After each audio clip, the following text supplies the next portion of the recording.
Hoje a gente começa mais uma roda de conversa que vai falar sobre a formação do professor na área da literatura. Então, os nossos convidados de hoje são o professor Sérgio Arruda, da Universidade Estadual do Norte Fluminense, né, que atua no curso de Pedagogia e também é pesquisador da instituição. E temos também a professora Ana Lúcia Lima da Costa, que é coordenadora do curso de Letras da Fundação São José. Ela também foi pós-doutoranda da UENF. Então, é muito bom recebê-los aqui na nossa roda de conversa do Tom da Ciência. E já vou começando com um questionamento, né? O que falta na formação do professor na área de literatura? Quais são os complementos que não estão sendo dados ainda? E de que forma que a sociedade tem mudado e que esse professor também precisa se adaptar e propor novas alternativas? Professor Sérgio, seja bem-vindo. Boa tarde, Moza. Boa tarde, Jean. É uma satisfação estar aqui de novo conversando com vocês nesse grande projeto da UENF, o Tom da Ciência. Olha, a gente que trabalha com formação de professores, né, a gente nunca pode dar o campo como sinalizado, como definido, como estabilizado, né? O campo é muito instável, aliás, todos os campos das ciências humanas, né?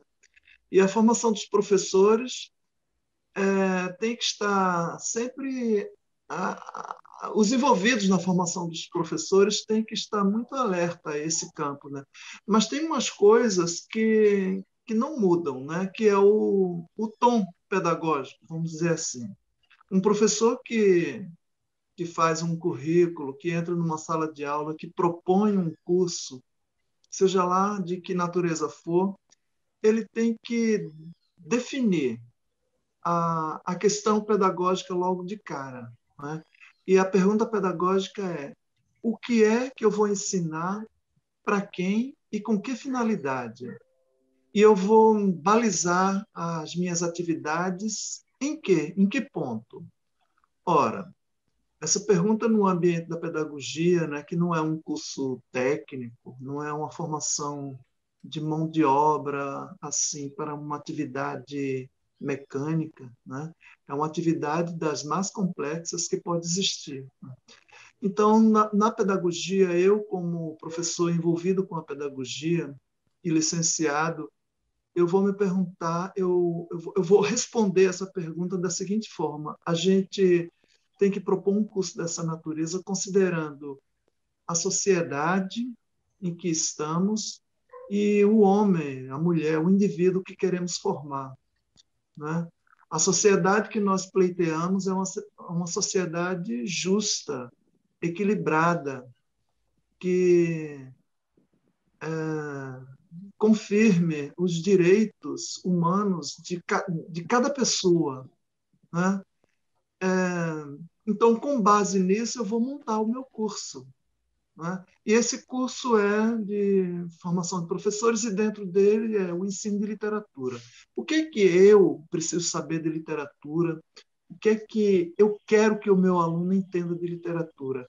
É que a literatura não é um objeto imaculado que está lá em cima numa torre de vidro e que constitua assim uma satisfação, um conhecimento fortuito que em nada vai interferir na sua vida. E logo a literatura, não é. A literatura é um objeto dinâmico, é uma reflexão poderosa sobre a vida dos homens, da sociedade, um estar no mundo. Ela mobiliza coisas como a linguagem, concepções de vida, mundo, justiça. E é isso que eu tenho que ensinar ao meu aluno. É isso que eu devo levar até ele. Primeiramente, seria isso, né?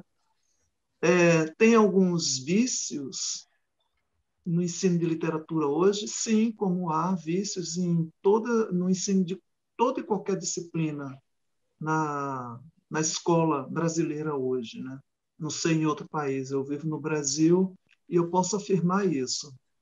se você me perguntar, me permitir ir adiante, eu digo, me pergunto, quais são esses vícios? Ora, para me manter na minha área de formação, né, letras, junto com a minha colega Ana Lúcia Schmidt, o ensino de português, por exemplo, é um ensino muito propenso a cair no lugar errado. Por exemplo, ainda há aquela noção de que a língua é um objeto estável, que só existe uma língua e é ela que devemos alcançar e levar adiante, né? Então, boa parte dos professores se esmeram no normativismo, em ensinar regras de concordância, ortografia, condenar o erro, e esquece, via de regra, a sua proposição principal, não é? Que é desenvolver o aspecto comunicativo que a linguagem proporciona, né? Então, o aluno tem que saber ler, interpretar, tem que saber escrever, responder pelo seu texto, entender o texto como um veículo poderoso de transmissão de opinião, de composição de legados importantes da humanidade, como a justiça, o equilíbrio. E eu creio, eu acredito, e a gente percebe nos estágios que os nossos alunos trazem, né, os alunos que a gente orienta, que as aulas de português são muito propensas ao normativismo. Então, o aluno passa um tempo precioso decorando regras para responder ao professor e esquece qual é a função principal da linguagem. Na literatura, se a gente já puder entrar no mérito do que você me respondeu, me perguntou, eu respondo o seguinte, que a literatura não é estudada, né, na sala de aula, né? Pelo seguinte, e eu explico por quê. Você folheia um livro de literatura do ensino médio e o que é que está lá? Uma história da literatura, vida dos autores, um breve comentário sobre as obras que caracterizam esse ou aquele estilo de época, certo? Mas a leitura em si do romance, a gente não percebe isso, por várias razões. E é uma perda lastimável, sabe? Que não se dedique, que não se invista um tempo para que os alunos, de fato, sejam levados a ler, a gostar de ler, a se identificar com a leitura, porque ela discute o mundo em que ele vive. Tá? A leitura num aspecto muito mais científico e de busca do que de prazer. Né? Não devemos ensinar a leitura como uma atividade prazerosa. Ela não é só isso, tem outras funções, né? Que é uma tomada de conhecimento do mundo, da linguagem, da vida, como é que esse país se constituiu e que recado a fortuna literária pode corresponder a isso, fala sobre isso, entende? A princípio seria isso, podemos conversar.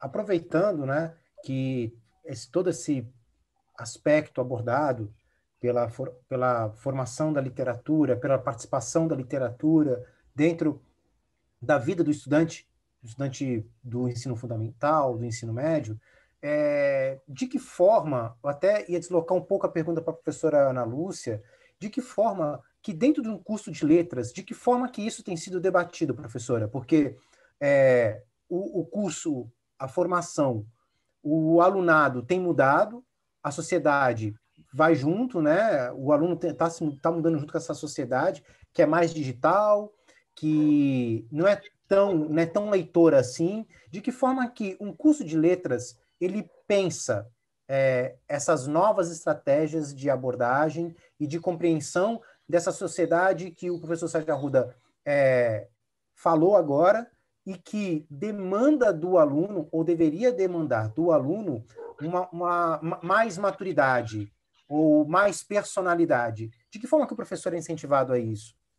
Bom, eu penso e concordo com o professor Sérgio em todos os posicionamentos que ele fez, né? Que hoje, quando você abre né? Eu vou chegar no curso de letras, mas então, quando ele se torna professor e ele começa a trabalhar com a literatura, ele já tem um problema, porque ele não começa a trabalhar apenas com a literatura.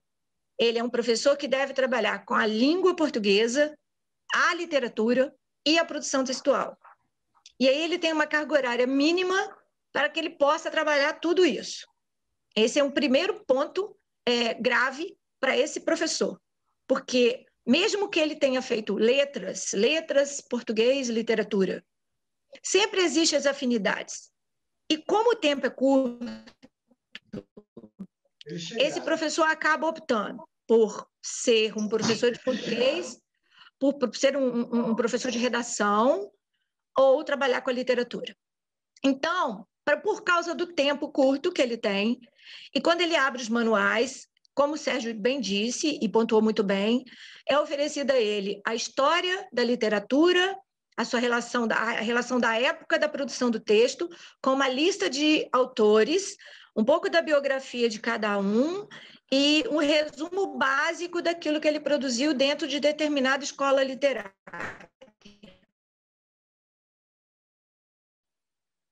Bem, que seria o curso de letras, esse aluno tem aula de teoria da literatura, ele tem aula de literatura comparada, ele tem aula de história da literatura. Cabe a ele, né, não abolir a história da literatura, porque ela é importante, mas saber ampliar aquilo que ela oferece.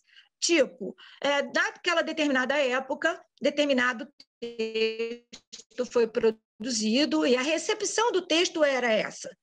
Hoje, o seu olhar crítico sobre aquele texto, mas aí você que chega num outro problema, que é do professor leitor.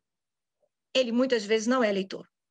Então, além dele ter que relacionar a literatura a seus inúmeros saberes, né? Que não é só historiografia e também não é só crítica biográfica e também não é só o estudo do texto puro, sem estar conectado ao contexto ou à recepção desse texto, né?